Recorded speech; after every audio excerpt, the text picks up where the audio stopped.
कभी गोडसेवादियों के साथ हो जाते हैं, तकलीफ वहीं पर होती है, लेकिन उनका मन, उनकी राजनीतिक विरासत गांधीवादी है। आप कब गोडसेवादियों को छोड़ेंगे, ये समय है। कांग्रेस पार्टी गलत होते हुए, गलत को देखते हुए सही बोलेगी। अभ्यर्थियों के डिमांड जायज़ है। मैं भी गया था, गर्दनी बाग में छात्रों से मिला था। ये जायज़ डिमांड को बिहार सरकार नाजायज़ नहीं कहे। योजना का आकार उनके ज़माने बढ़ा, राज्यों की मदद हुई, केंद्रांश का पैसा बढ़ाया गया उन राज्यों के प्रति जो राज्य कमज़ोर थे। ये सब बिहार सरकार को और नीतीश जी को ये बात मालूम है। एकदम सही बात है। जो आदमी भी इंसाफ और अदल से बिहार को चलाना चाहता है, उसके खिलाफ भारतीय जनता पार्टी से लग जाती है कि एन केन प्रकारेण बिहार में भाजपा सरकार हथियाना चाहती है। नमस्कार, आप देख रहे हैं न्यूज फॉर नेशन। मैं आपके साथ अभिजीत सिंह।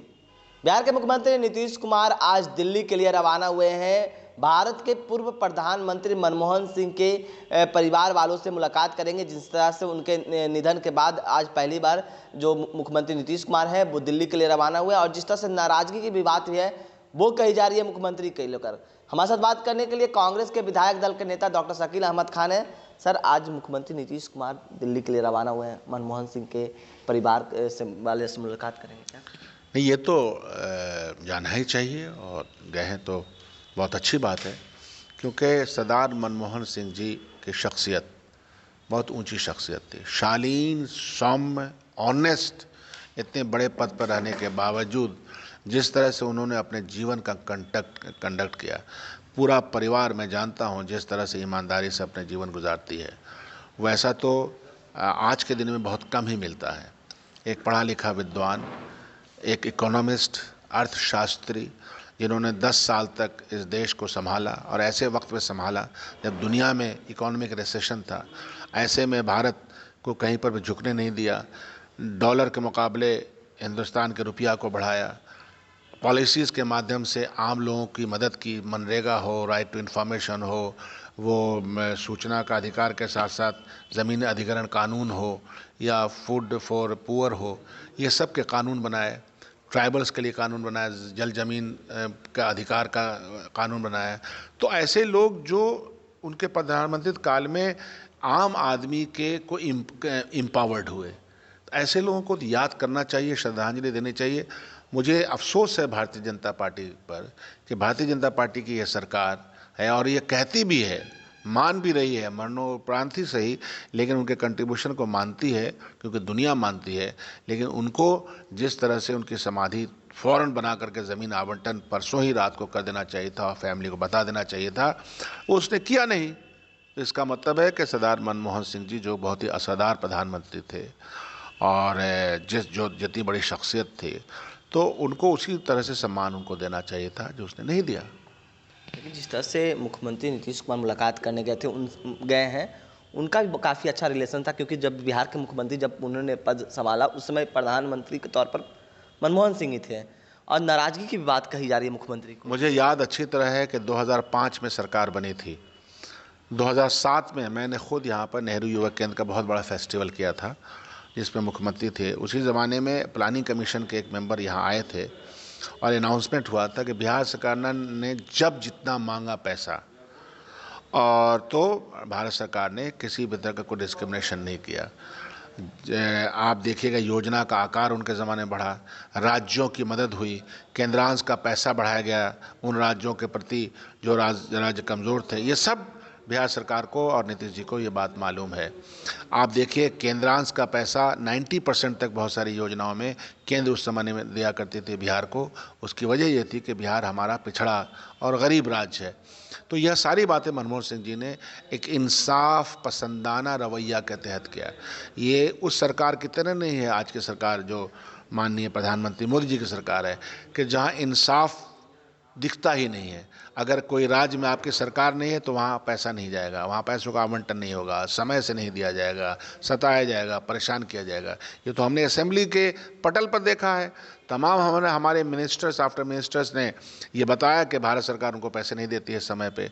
केंद्रांश का जो सपोर्ट बेस था उसको घटा करके कहीं पर 50%, कहीं पर 75% कर दिया है। तो ये शख्सियत तो मनमोहन सिंह जी की थी, और इससे नाराज़ होना, इस तरह के पॉलिसी से नाराज़ होना नीतीश जी का बिल्कुल न्याय संगत बात है।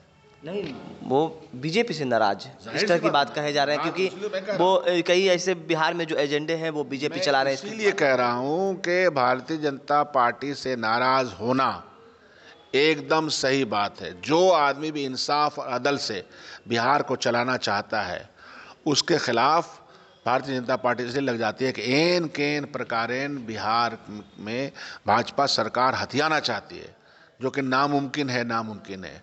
वो उनके बयानात देख लीजिए, होम मिनिस्टर का बयान देख लीजिए, उनके उप मुख्यमंत्री का बयान देख लीजिए जो अटल जी के श्रद्धांजलि देते वक्त हुई है।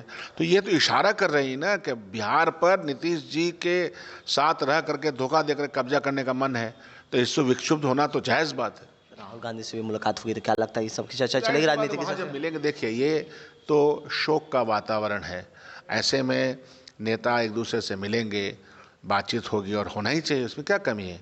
कोई पर्सनल कोई व्यक्तिगत दुश्मनी थोड़े होती है।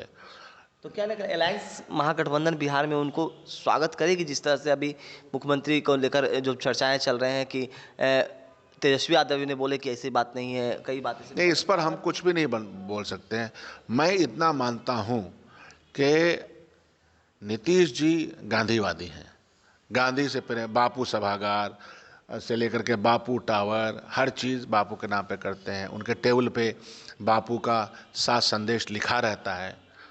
कभी कभी गोडसेवादियों के साथ हो जाते हैं, तकलीफ वहीं पर होती है, लेकिन उनका मन, उनकी राजनीतिक विरासत गांधीवादी है। अब कब गोडसेवादियों को छोड़ेंगे, ये समय का मामला है। गोडसेवादी को अगर छोड़ते हैं, अगर आप लोग के एजेंडा को मानते हैं, तो आप लोग स्वागत हम लोग के लिए तो गांधी जी, महात्मा गांधी हैं, बापू हैं, हमारे सब कुछ हैं। और उनके योगदान की वजह से, उनकी शहादत की वजह से देश में जितना बड़ा उनका योगदान है, तो हमारे तो महात्मा हैं, राष्ट्रपिता हैं। तो उनके अनुयायी बन करके, उनके सिद्धांतों पर चल के कोई अगर आगे बढ़ता है तो उनको हम गले लगाते हैं। ये तो हमारा सिद्धांत है। गोडसेवादियों के साथ संबंध हमारा कभी भी नहीं हो सकता है। उनसे वैचारिक लड़ाई है और लड़ाई बनी रहेगी। यानी कि मुख्यमंत्री आप लोग का अगर एजेंडा को मानते हैं, कांग्रेस के चाहे महागठबंधन के एजेंडा को मानते हैं, तो स्वागत के लिए तैयार हैं आप घुमा फिरा के क्यों बात कर रहे हैं? हमने बहुत सफाई से कह दिया कि उनकी रूह में गांधी है। गोडसेवादियों के साथ चले गए हैं, जो कि उनको जाना नहीं चाहिए। जब तक गोडसेवादी के साथ हैं तो गांधीवादी लोग नाराज रहेंगे। बीपीएससी के छात्रों पर लाठी बरसाए रहे नीतीश कुमार की सरकार है, तो गलत कर रहे हैं। गलत को क्या हम सही बोलेंगे? कांग्रेस पार्टी गलत होते हुए, गलत को देखते हुए सही बोलेगी। अभ्यर्थियों की डिमांड जायज़ है। मैं भी गया था, गर्दनी बाग में छात्रों से मिला था। ये जायज़ डिमांड को बिहार सरकार नाजायज़ नहीं कहे। लेकिन आयोग तो नहीं मानने के लिए तैयार है। आयोग तो तैयार है एग्जाम लेने के लिए। अरे समय बतला देगा, आयोग ऊपर रहेगा, आयोग झुकेगा। अरे न्यायपूर्ण बात करनी चाहिए। लेकिन आप लोग तो उनके साथ नहीं दिख रहे हैं। प्रशांत किशोर उनके साथ दिख रहे हैं, उनके साथ संसद करने जा रहे हैं। न्यूज़ फॉर नेशन से लेकर के तमाम मीडिया वाले उन फुटेज को नहीं दिखाते। सबसे ज़्यादा CPI-ML का नौजवान हमारा MLA वहाँ बैठा रहता है, पहुँचा रहता है। कौन नहीं जानता है? मैं वहाँ बैठ करके आया, कौन नहीं जानता है? लेकिन मजा तो देखें, एक समय विपक्ष गए, आप लोग गए, लेकिन अब उनके साथ प्रशांत किशोर कंधे से कंधे मिलाकर सड़क पर उतरने के लिए तैयार है। दरअसल कंधे से कंधे कौन नहीं मिलाने को तैयार है? लेकिन मैं इस तंत्र विद्या को समझता हूँ। आप लोगों के तंत्र विद्या के माध्यम से आप किसी जीरो को हीरो बना सकते हैं। सवाल उसका नहीं है। सवाल ये है कि न्याय के साथ कौन कौन लोग खड़े हैं। तो न्याय के साथ बिहार का पूरा विपक्ष खड़ा है, अभ्यर्थियों के साथ खड़ा है। ये सबको ये बात मालूम है। कोई जाकर के अपना फकरदाला लेकर उससे कोई मतलब नहीं। उसको भी जाना चाहिए, उसमें क्या दिक्कत है? जा रहे हैं, उससे हमको कोई दिक्कत नहीं है। लेकिन और लोग भी गए हैं और जाते रहेंगे और साथ साथ रहेंगे। तो आप सुन रहे थे कांग्रेस के विधायक दल के नेता डॉक्टर शकील अहमद खान का, उनका क्या कुछ कहना था। तमाम खबरें न्यूज़ 5 के साथ।